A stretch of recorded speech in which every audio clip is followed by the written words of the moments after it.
I see you, chronically ill musicians, who are out there trying to do a passionate thing and looking at everybody else apparently like leaping ahead of them and having a blast, and them sitting at home wondering what's wrong with them, or what did they do to deserve this, or how can they fix it and get through it. The backstory is about 4 years ago this month-ish, I fell ill and didn't know why. Thought I was getting through it. Doctor after doctor, fast forward a whole year of doctors, maybe a year and a half. Finally got diagnosed with the right thing. It seems I had been, in my mountain bike forays, had been bitten by at least one tick that was infected. Got diagnosed in 2023 with these two illnesses, and was at that point suffering really badly, and started treatment. And that was about 3 years ago. Long story short, I'm doing a lot better than I was 3 years ago, like immeasurably better. I was not doing much of anything 3 years ago. I was very ill.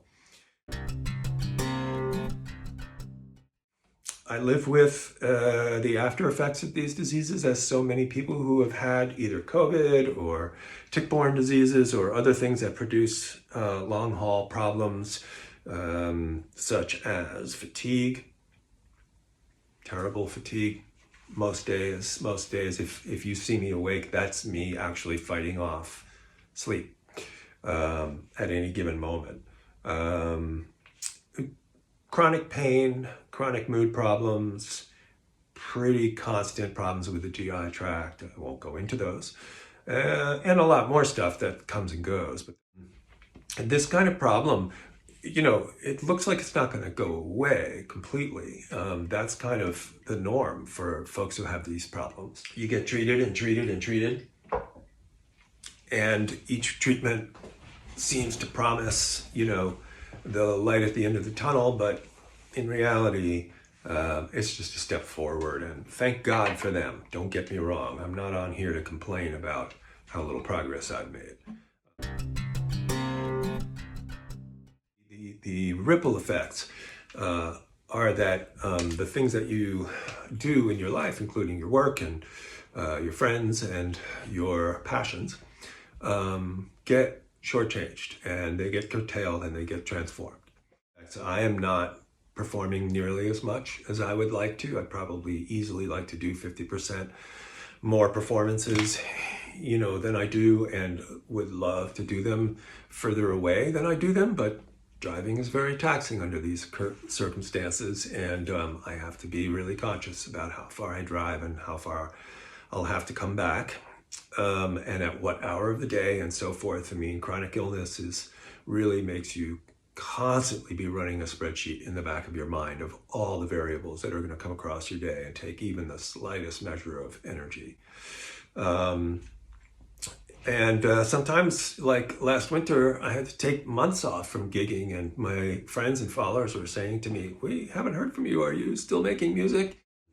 Also, in a similar vein, not releasing as much music as I would like. I have a backlog of easily 10 to 14 songs that I'm proud of. I love that I've finished since I finished my complete album last spring. The energy it takes to focus and work through technological issues, and be your own sound person and your own producer and your own artist, and the manager, and all of those hats, and then design the album cover. And if you're an artist, you know exactly what I'm talking about. I don't have that in the tank. I mean, if anybody out there really likes to help people and believes in music, or loves some of the stuff that I do and wants to lend a hand with that stuff, you'd have my eternal gratitude. Curtailing of goals is another one. Like, I sit down now and again, like you're supposed to, and think, where would I like to be in a few years? Where would I like to be in 5 years? Where would I like to be in 3 years? And I can only answer a little bit, because I have no idea what I'm going to have energy for. I could take a huge dive and be out for months, or I could feel fine most of the time between now and whenever I'm setting my goal.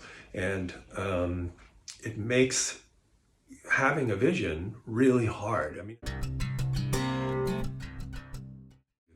I sound pretty together, you know, and that's part of the chronic illness thing too, right? Is that people see you on the street or they see you at work, they say, you look great. Glad to see you're over everything.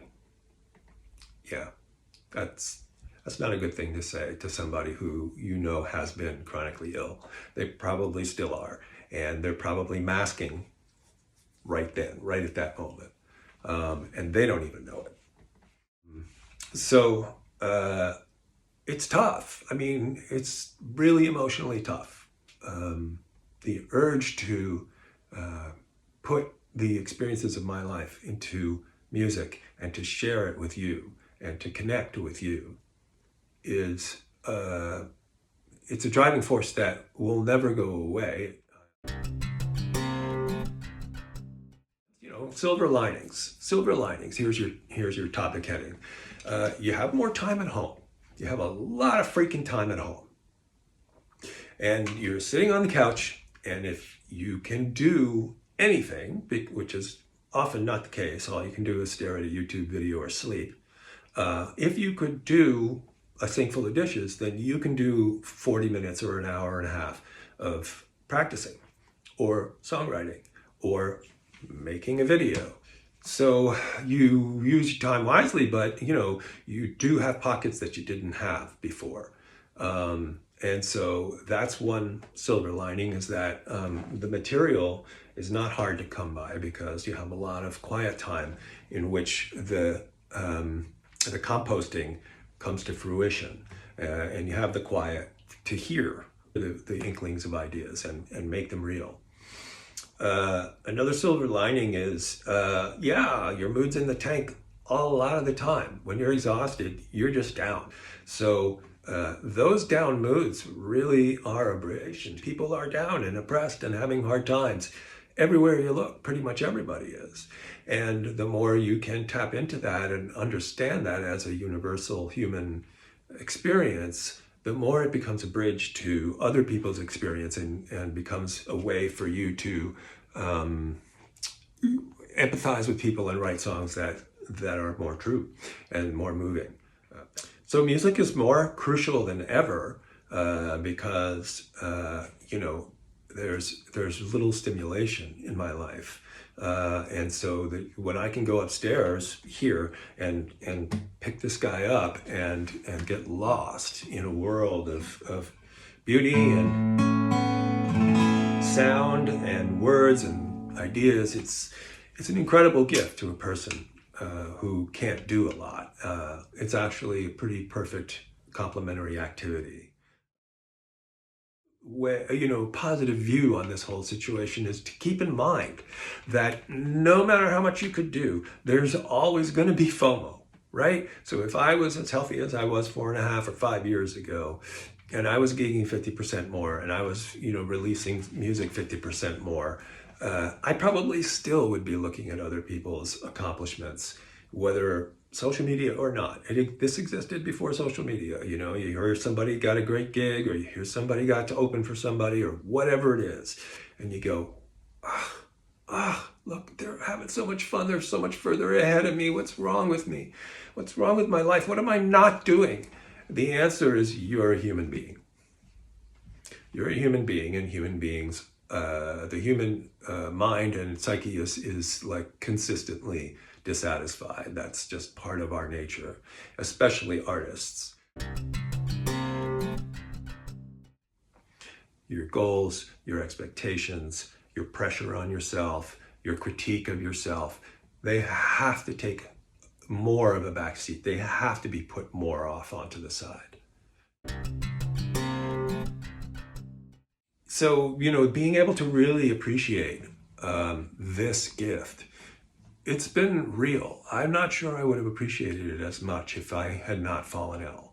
I would trade my health back in a heartbeat for that appreciation, but that's not on the menu. It's a blessing and a curse, just like a lot of things in life, maybe most of life, right?